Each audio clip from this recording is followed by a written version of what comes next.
जय श्री राम। मित्रों, यहाँ पर मैं तुलसीदास रचित हनुमान रामचरितमानस का संपूर्ण पाठ आप सभी के लिए लेकर आया हूँ।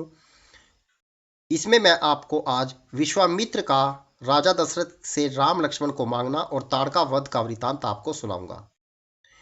इससे पहले की कथा प्रभु श्री राम की मैं आपको सुना चुका हूँ। आगे की कथा इस प्रकार है।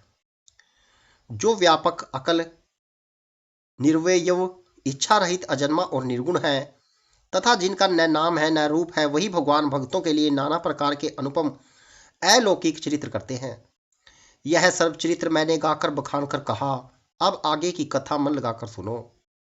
ज्ञानी महामुनि विश्वामित्र जी वन में शुभ आश्रम पवित्र स्थान जानकर बसते थे, जहां वे मुनि जब यज्ञ और योग करते थे, परंतु मारीच और सुबाहु से बहुत डरते थे। यज्ञ देखते ही राक्षस दौड़ पड़ते और उपद्रव मचाते थे, जिससे मुनि बहुत दुख पाते थे। गाधी के पुत्र विश्वामित्र जी के मन में चिंता छा गई कि ये पापी राक्षस भगवान के मारे बिना न मरेंगे। तब श्रेष्ठ मुनि ने मन में विचार किया कि प्रभु ने पृथ्वी पर भार हारने के लिए अवतार लिया है।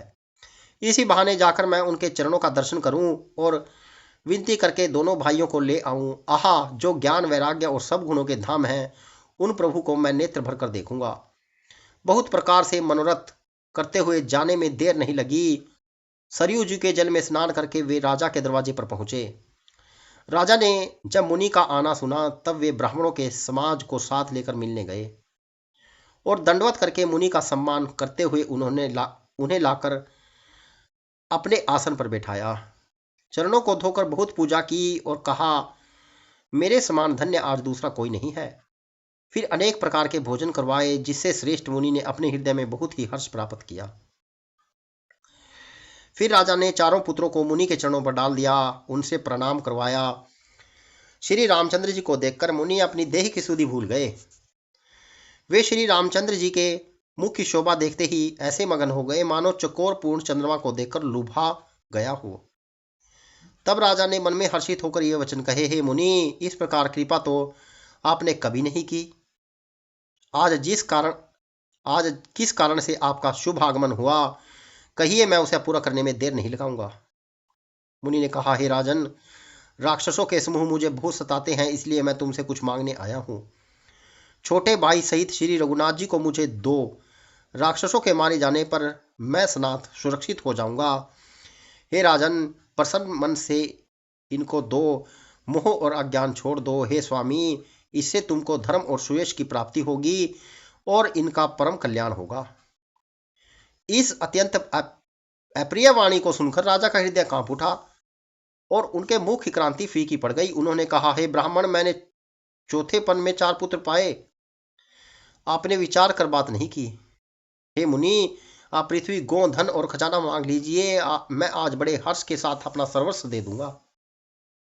देह और प्राण से अधिक प्यारा कुछ नहीं होता, मैं उसे भी एक पल में दे दूंगा।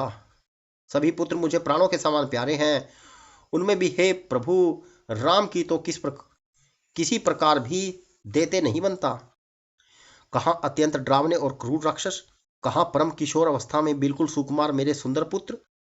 प्रेम रस में सनी हुई राजा की वाणी सुनकर ज्ञानी मुनि विश्वामित्र ने हृदय में बड़ा हर्ष माना। तब वशिष्ठ जी ने राजा को बहुत प्रकार से समझाया, जिससे राजा का संदेह नाश को प्राप्त हुआ। राजा ने बड़े ही आदर से दोनों पुत्रों को बुलाया और हृदय से लगाकर उन्हें बहुत प्रकार से शिक्षा दी। फिर कहा, हे नाथ, ये दोनों पुत्र मेरे प्राण हैं। हे मुनि, अब आप ही इनके पिता हैं, दूसरा कोई नहीं। राजा ने बहुत प्रकार से आशीर्वाद देकर पुत्रों को ऋषि को हवाले कर दिया। फिर प्रभु माता के महल में गए और उनके चरणों में सिर नवाकर चले। पुरुषों में सिंह रूप दोनों भाई राम और लक्ष्मण मुनि का भय हरने के लिए प्रसन्न होकर चले। वे कृपा के समुद्र, धीर बुद्धि और संपूर्ण विश्व के भी कारण हैं। भगवान के लाल नेत्र हैं, चौड़ी छाती और विशाल भुजाएं, नील कमल और तमाल के वृक्ष की तरह श्याम शरीर है, कमर में पीताम्बर पहने और सुंदर तर कसे हुए हैं। दोनों हाथों में क्रमशः सुंदर धनुष और बाण है। श्याम और गौरवर्ण के दोनों भाई परम सुंदर है। विश्वामित्र जी को महान निधि प्राप्त हो गई। वे सोचने लगे, मैं जान गया हूं कि प्रभु ब्रह्मण्य देव ब्राह्मणों के भगत हैं। मेरे लिए भगवान ने अपने पिता को भी छोड़ दिया। मार्ग में चले जाते हुए मुनि ने ताड़का को दिखलाया। सबक सुनते ही वह क्रोध करके दौड़ी। श्री राम जी ने एक ही बाण से उसके प्राण हर लिए और दीन जानकर उसको निज पद अपना दिव्य रूप स्वरूप दिया। तब ऋषि विश्वामित्र ने प्रभु को मन में विद्या का भंडार समझते हुए लीला को पूर्ण करने के लिए ऐसी विद्या दी जिसे भूख प्यास न लगे और शरीर में अतुलित बल और तेज का प्रकाश हो। मित्रों, यह मैंने रामायण का रामचरितमानस का वह वृत्तांत सुनाया है जिसमें विश्वामित्र जी प्रभु श्री राम और लक्ष्मण को अयोध्या से ताड़का, मारीच और सुबाहु के वध के लिए लेकर आते हैं ताकि उनका यज्ञ जो है वो निर्विघ्न संपन्न हो सके। यदि वृत्तांत अच्छा लगे तो शेयर जरूर कीजिएगा। जय श्री राम।